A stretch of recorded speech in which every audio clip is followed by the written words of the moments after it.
En avril 1945, les Soviétiques étaient aux portes de Berlin. Mais avant que Staline ne puisse revendiquer la victoire ultime sur Hitler, ces hommes devraient surmonter un dernier obstacle. Entre eux et la capitale allemande se dressait une colline différente de tout ce que l'armée rouge avait affronté auparavant. Une forteresse d'acier et de boue parsemée de pièges capables d'engloutir des formations entières de chars, des plaines inondées qui transformaient le terrain en cimetière, et des artilleurs nazis embusqués derrière des murs fortifiés, prêts à abattre quiconque oserait avancer. Derrière elle, 2 autres de ces barrières impénétrables attendaient, chacune plus grande que la précédente. Mais Staline ne se souciait pas du nombre de vies que cela coûterait. Le drapeau au marteau et à la faucille flotterait sur Berlin. Loin était l'époque où les nazis pouvaient marcher à travers l'Europe sans opposition. La France avait déjà été libérée par les Alliés qui progressaient depuis l'Ouest. Pourtant, pour beaucoup au sein du commandement du Reich, la situation sur le front de l'Est semblait encore pire. Des vagues de troupes soviétiques des premiers fronts biélorusses et premiers fronts ukrainiens déferlaient à travers les dernières défenses allemandes, libérant ville après ville alors que leurs commandants, le maréchal Georgi Zhukov et le maréchal Ivan Koniev, traçaient le chemin vers Berlin. Les nazis savaient qu'ils ne pouvaient pas les laisser poursuivre leur avancée. C'étaient les mêmes hommes qui, des années plus tôt, avaient été témoins du massacre de leur peuple lors de l'invasion violente allemande de l'Union soviétique lors de l'opération Barbarossa. S'ils atteignaient Berlin, il était impossible de dire jusqu'où leur soif de vengeance les mènerait. Cependant, alors qu'Adolf Hitler rencontrait ses commandants supérieurs dans le bunker du Führer pour évaluer la situation, les choses ne se présentaient pas bien. Pendant des mois, chaque fois que ses planificateurs militaires l'avaient averti d'une accumulation soviétique croissante sur les champs de bataille de Pologne et du danger de laisser des troupes exposées dans la région, Hitler les avait rejetés, qualifiant les rapports sur la force soviétique de plus grande imposture depuis Gengis Khan. Mais maintenant, Hitler réalisait que ses hommes n'avaient pas exagéré. Les fronts soviétiques qui lui faisaient face comptaient plus de 2 millions d'hommes soutenus par des milliers de chars, donnant à l'armée rouge un avantage numérique de près de 5 contre 1. Pendant des semaines, les soldats allemands n'avaient eu d'autre choix que de lever leurs fusils contre les soviétiques qui avançaient et d'ouvrir le feu. Mais rien ne pouvait arrêter le tonnerre incessant de l'artillerie soviétique. Et alors que des centaines tombaient, les commandants nazis réalisaient que tenir la ligne n'avait aucun sens. Les soldats allemands trébuchaient les uns sur les autres dans le chaos alors qu'ils faisaient demi-tour, lançant une retraite désespérée vers l'Allemagne avant que les soviétiques ne les encerclent. Beaucoup n'y parviendraient jamais, et ceux qui y arrivaient savaient qu'ils étaient loin d'être en sécurité, car l'armée rouge avait déjà atteint la rivière Oder, à peine 70 km de Berlin. La fin était proche, et il n'y avait rien qu'Hitler ne puisse faire pour l'arrêter.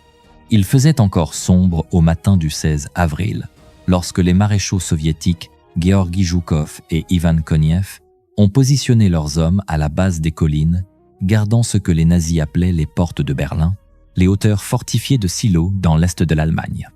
Les soviétiques avaient le nombre et la puissance de feu, mais les Allemands avaient encore une carte à jouer. Pendant des mois, les nazis avaient construit 3 lignes défensives fortifiées, l'une derrière l'autre. Chacune était renforcée par des systèmes de tranchées complexes, des bunkers en béton depuis lesquels les soldats pouvaient riposter, et des champs de mines conçus pour tenir les chars soviétiques à distance. En préparation de l'assaut à venir, ils avaient même inondé des sections des terres basses, transformant des parties du champ de bataille en marécages qui enliseraient toute troupe qui avancerait. Comme si cela ne suffisait pas, certaines pentes des hauteurs de silos montaient à des angles aussi raides que 40 degrés, offrant peu de couverture pour les soldats qui devraient se frayer un chemin vers le haut sous un feu constant, sans possibilité de reprendre leur souffle. Pourtant, les Soviétiques avaient remporté suffisamment de batailles maintenant pour se sentir confiants qu'aucune défense, aussi bien construite soit-elle, ne pourrait les arrêter.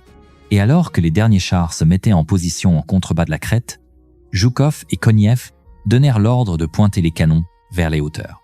Il était temps de montrer aux nazis pourquoi ils n'auraient jamais dû se dresser contre l'armée rouge.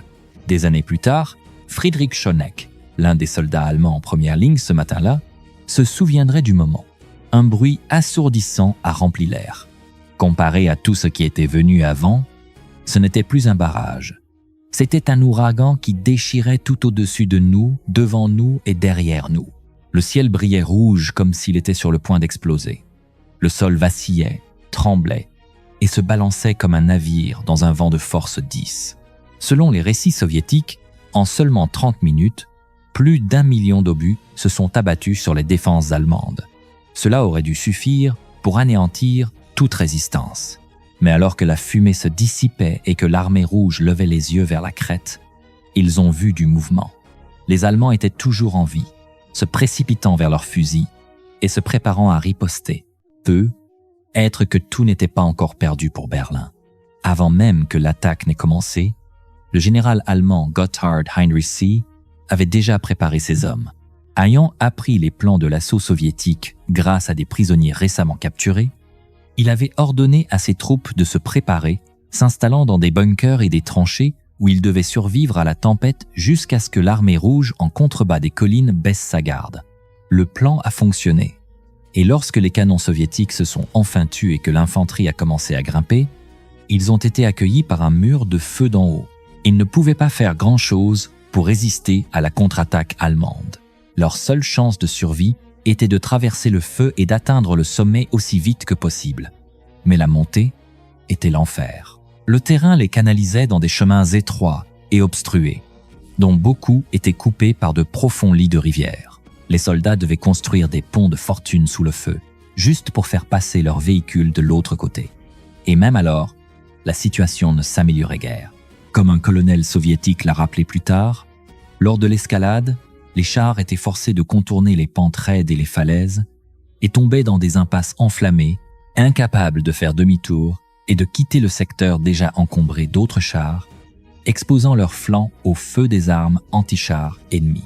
Pourtant, les troupes soviétiques n'étaient pas entraînées à reculer, et chaque fois qu'un homme tombait sous une balle allemande, un autre était déjà derrière lui, prenant sa place et maintenant la pousser en vie. À la fin du premier jour, malgré des milliers de pertes et des centaines de chars perdus, l'armée rouge avait atteint la première ligne défensive allemande au sommet des collines, envoyant les défenseurs se replier vers leur deuxième ligne. De retour à Berlin, le cœur des commandants nazis se serra lorsqu'ils entendirent la nouvelle. Maintenant, les Soviétiques étaient un pas plus près d'eux et plus furieux que jamais. Malgré l'avancée soviétique apparemment imparable, le feu allemand continuait de s'abattre sur l'armée rouge à chaque pas qu'il faisait. Le maréchal Georgi Zhukov savait qu'il avait la main-d'œuvre pour continuer à avancer.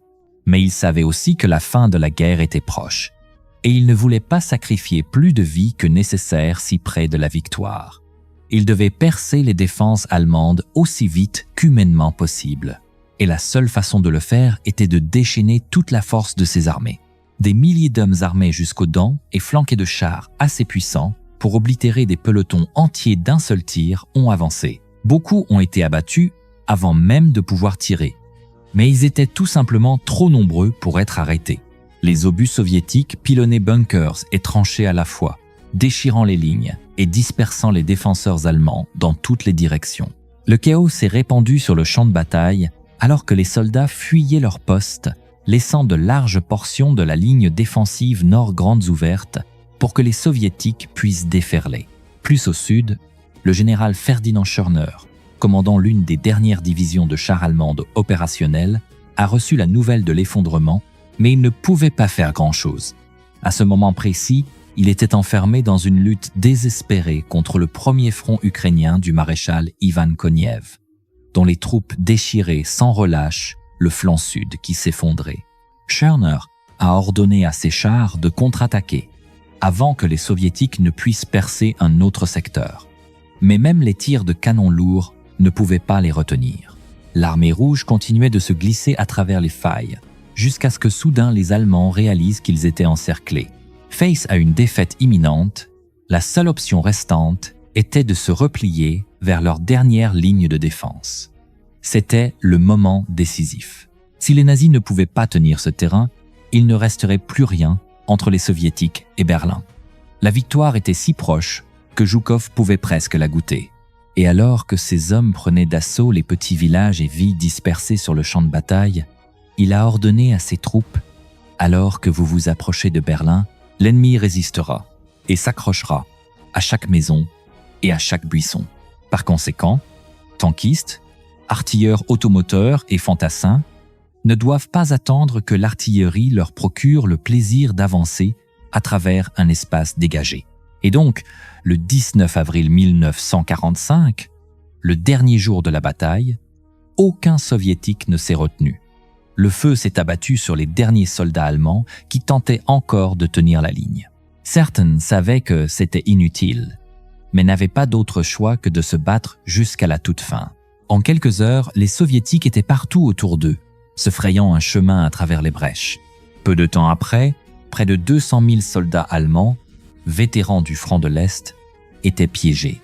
Il n'y avait pas de retour vers Berlin et plus de munitions. La dernière ligne de défense était tombée. La victoire était venue à un lourd coup pour les soviétiques, avec plus de 30 000 soldats soviétiques perdus selon certains récits. Pourtant, pour Zhukov et Konev, cela en valait la peine. Le chemin vers Berlin était maintenant grand ouvert. Des milliers de bottes de l'armée rouge ont tené dans les rues de la capitale allemande, nettoyant un pâté de maisons à la fois, alors que les derniers soldats restants et les civils fanatiques menaient leur ultime résistance désespérée. Mais il ne restait plus rien à sauver. Après les hauteurs de Silo, l'Empire s'était effondré.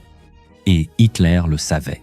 Le 30 avril, piégé dans son bunker sous la ville en flammes, il s'est ôté la vie plutôt que de voir son Reich de Milan tomber aux mains de l'ennemi. 2 jours plus tard, au-dessus des ruines brisées du Reichstag, un drapeau soviétique s'est élevé. La guerre en Europe était arrivée à son terme.